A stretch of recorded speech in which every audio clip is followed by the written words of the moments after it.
அஸ்ஸலாமு அலைக்கும் வரஹ்மத்துல்லாஹி வபரகாத்துஹு. நிலையான சொர்க்கமா நிலையில்லா உலகமா? இறுதி பதிவு. இவ்வாறே நாம் சான்றுகளையும் ஆதாரங்களையும் விரிவாக விளக்குகிறோம் சிந்திக்கும் மக்களுக்காக.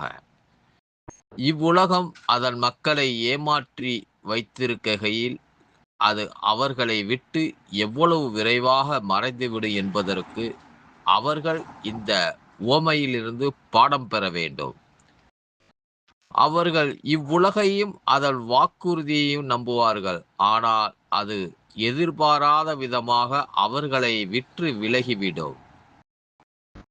இவ்வுலகம் அதன் இயல்பிலேயே அதை தேடுபவர்களிடமிருந்து ஓடுகிறது. ஆனால் அதை துறப்பவர்களை தேடி செல்கிறது. ஆகவே இந்த நிலையற்ற வாழ்வின் மோகத்தில் நீங்கள் மயங்கி கிடக்கின்றீர்கள். அல்லாஹ் உங்களை அமைதி இல்லத்திற்கு அழைத்துக் கொண்டிருக்கின்றார். நேர்வழி காட்டும் ஆற்றல் அவனிடமே உள்ளதுதான்.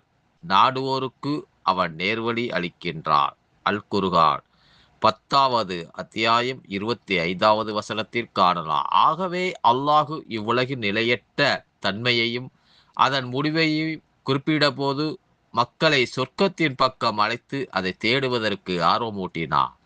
குறையிலிருந்தும் துன்பத்திலிருந்தும் அது நீங்கி இருப்பதால் அது அமைதி இல்லம் எனப்படுகிறது. மேலும் தான் நாடியவரையே நேரான பாதையில் செலுத்துகிறார்.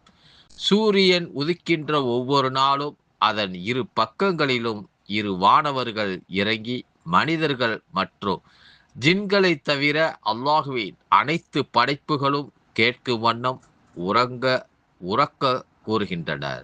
மக்களே உங்கள் இறைவனின் பக்கம் வாருங்கள். மக்களே உங்கள் இறைவனின் பக்கம் வாருங்கள். குறைவாக இருந்தாலும் போதுமானதாக இருப்பது அதிகமாக இருந்து உங்களை பாராக்கி இறைவனை மறக்கச் செய்வதை விட சிறந்தது. நூல் முஸ்னத் அஹமது 21,721 காணலாம்.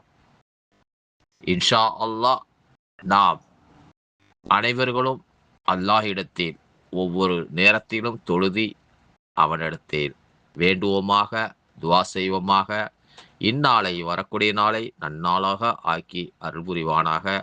அஸ்ஸலாமு அலைக்கும் வரஹ்மத்துல்லாஹி வபரகாத்துஹு.